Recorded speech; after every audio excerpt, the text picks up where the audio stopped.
During a parent-teacher conference, my son's teacher asked, "How much do you really know about your husband?" I laughed because the question came out of nowhere. We'd been discussing Owen's progress for 20 minutes, and suddenly Mrs. Patterson was asking about my marriage. What does that have to do with his reading level? She closed the folder and leaned forward. Her face made my stomach drop. Last week, Owen drew a picture during art class. The assignment was to draw your family doing something fun together. She pulled out a piece of construction paper and slid it across the desk. I looked down at Owen's crayon drawing. There were 4 stick figures: me, Owen, his little sister Emma, and my husband David. We were standing in front of a house that wasn't ours. Okay, so he drew us at someone else's house. Kids do that. Look at the mailbox, Mrs. Patterson said quietly. I squinted. Owen had written a name on the mailbox in his messy 7-year-old handwriting. The Pritchard family. My throat went tight. I don't know anyone named Pritchard. Neither did I, Mrs. Patterson said. So I asked Owen about it. He told me that's where his family goes on Saturdays when you think they're at soccer practice. The room started spinning. What? He said his dad takes them to see Miss Claire and her kids. They have pancakes and watch movies. Owen thinks it's a secret playdate, so he's been keeping it from you because his dad told him it was a surprise. I stared at the drawing. David told me he took the kids to soccer on Saturday mornings, every single week for the past 6 months. I stayed home to meal prep and catch up on work. Are you sure he said Saturday mornings? Mrs. Patterson nodded. I asked him 3 times to make sure I heard correctly. He was very specific. He even told me Miss Claire makes the best chocolate chip pancakes. I felt like I was going to throw up. I wasn't sure if I should say anything, Mrs. Patterson admitted, but if it were my husband, I'd want to know. I grabbed the drawing and stood up. I need to go.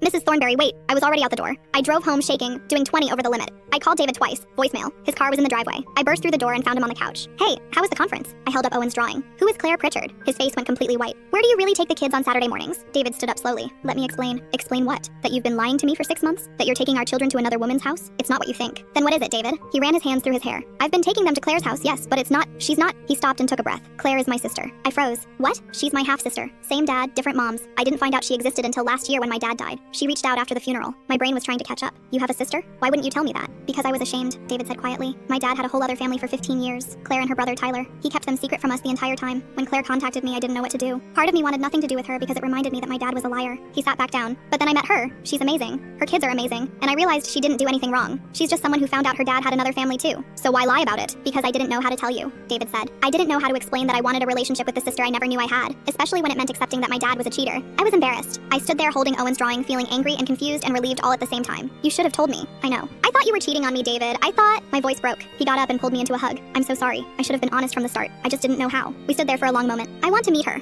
I finally said. David pulled back. Really? Yes. If she's important to you and the kids love her, I want to meet her, but no more secrets. No more secrets. That Saturday, I went with them. Claire opened the door with a nervous smile that looked exactly like David's. You must be Sarah, she said. Owen talks about you constantly. Her kids ran up and hugged Owen and Emma like they'd been cousins forever. Claire made us her famous chocolate chip pancakes, and I watched my husband laugh with the sister he'd been hiding. I was still hurt, but I understood. Owen ran up to me with syrup on his face. Mommy, isn't this the best surprise ever? I ruffled his hair. Yeah, buddy, it really is.